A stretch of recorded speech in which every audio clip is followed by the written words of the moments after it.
Hey guys, welcome to another exciting video from Most Funny Top 10. In today's video, we're bringing you the top 10 of the most funniest bad guys in movies. A good comedy villain is often the one that the audience loves to hate. Their outrageous and often exaggerated characteristics make them seem rather larger than life and are able to bring up humor to an evil character. They also have ridiculous lines of dialogue that audiences love to quote. These characters can be representations of people with whom the audience comes in contact in their daily lives, allowing the audience to laugh at these stereotypes brought to life. However, they can also just be so goofy and joyful in their own evil doings, they're just too funny to laugh along with. In today's video, we're bringing you the top 10 of the most funniest bad guys in movies. But before we do, please subscribe to our channel and hit the bell icon if you haven't already yet to never miss new videos from us. So let's take a look. Number 10. Jean Girard, Talladega Nights, The Ballad of Ricky Bobby. The fact that this is one of Sacha Baron Cohen's more reserved performances is a testament to what a great comedic genius he is. Still, Girard is one of the most memorable characters that he has ever played. He's an eccentric French race car driver who ends up as the main rival to Ricky Bobby, sparking Bobby's fall and his comeback within NASCAR. What makes Girard's character so funny is just how much of an outcast he is within the NASCAR demographic. No one in the racing world really knows what to do with him as he sips his macchiato and reads while driving. He may not be super intimidating, but he's not the one to be afraid to break an arm over some crepes. Number 9. Bill Lumbergh, Office Space. What makes Lumbergh such a great bad guy is that everyone knows or has dealt with a Bill Lumbergh. He's totally obsessed with making sure all of the office's paperwork, such as TPS reports, is done perfectly, no matter how pointless it may be. He played the character of the stereotypical office boss that can make going to work a living hell.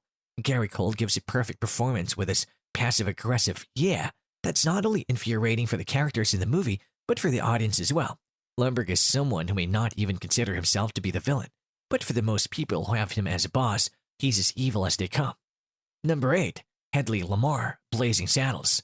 Often mistakenly referred to as Hedy Lamarr, who was in fact a female actress of the golden age of Hollywood, the character of Hedley Lamarr is a corrupt district attorney who's ready to do whatever it takes to take over the town of Rockridge and build a railroad through it. Harvey Korman clearly had the time of his life playing this hilariously evil government official in the movie Blazing Saddles. Lamarr knows he's a villain and is very over the top in how she shows it in his role. Most of his plans, however, backfire in hilarious ways, as he continues to surround himself with some villainous idiots. He may not be the best at his job, but he certainly loves doing it. Number 7. Harry and Marv, Home Alone.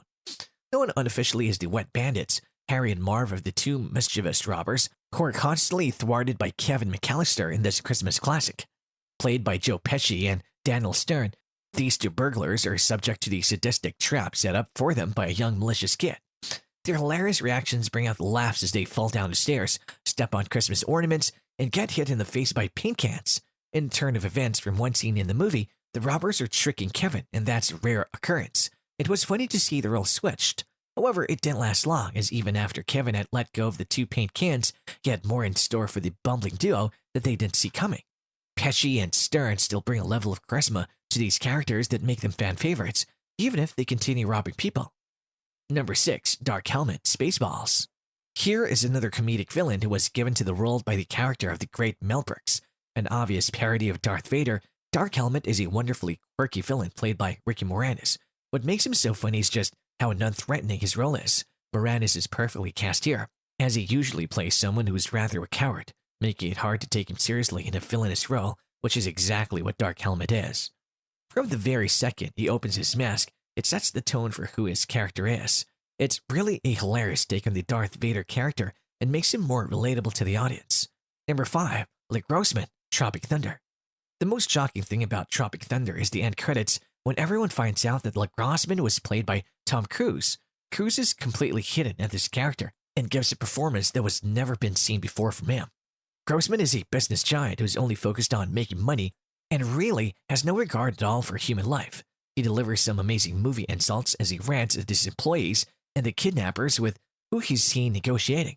However, the most memorable scene from the movie may be his epic dance to Ludacris during the end credits. Number 4. Regina George, Mean Girls. Regina George is the beautiful, blonde, filthy rich leader of the Plastics and a self-appointed queen of the school. Similar to Bill Lumbergh, Regina George is a character who is a high schooler's worst nightmare. She brings fear to anyone who has dealt with somebody like her in high school. The plot centers on a naive teenage girl who's navigating her way through the social hierarchy of a modern American high school after years of her parents homeschooling her while conducting the research in Africa. She's a stereotypical popular girl, but she also has an obsession with control and power over others. She must continue to keep her crown as the most popular girl in school and will do whatever it takes. While it's funny to see Katie take Regina off of her pedestal, Katie begins to turn into her own version of Regina. It's a reminder that when popularity and power get into someone's head, it really turns them into a bad person, and people are always seen fighting for the crown. Number 3, Shooter McGavin, Happy Gilmore. Shooter is a typical private club, snooty golfing stereotype. To the masses, he seems like a charismatic golfing superstar, but behind the scenes, he's an overdramatic total loser. His frustration with Happy's rise to success is not only due to his obsession with always being at the top, but he also sees Happy as a disgrace to the great game of golf. He also consistently fails to deliver good insults and is always outwitted by a killer line from the character Happy. He may be smooth on camera, but the audience knows that he's really what he claims to eat for his breakfast. Number 2, White Kidman, Dodgeball, a true underdog story. The owner of GloboGem, White Kidman, is a complete narcissist who's obsessed with staying in shape and surrounding himself with only the most beautiful people. Insulting, crude, and delusional, Kidman still has some of the most hilarious lines delivered perfectly by the always funny actor Ben Stiller. His vileness is very goofy and exaggerated, but it's hard to not enjoy how funny but arrogant his character is. Just remember that nobody makes him bleed on his own blood. Nobody.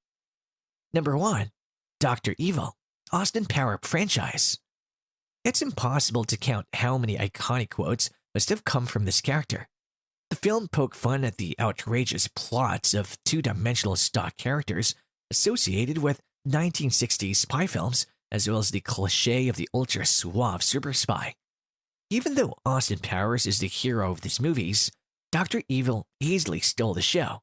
He's also surrounded by an equally funny cast of bad guys, including Frau Farbissina, Fat Bastard, Number 2, and Mini-Me. If you rewatch these films, you'll find out some somewhat funny but insanely dumb scenes. As a direct parody of a James Bond villain, Dr. Evil is always coming up with elaborate and convoluted plans to take over the world, including firing a laser at the Earth. Even though he claims to want $1 million, he will only be truly happy when he has sharks with laser beams on their heads. And that's all for today. Do let us know in the comment section down below which one of these was your favorite character. Could you relate them to the bad guys you may have dealt with in your life? Thanks for watching the video. We hope you enjoyed watching. If you did, then do leave a like, share, and subscribe to our channel for more such exciting videos. See you in the next one.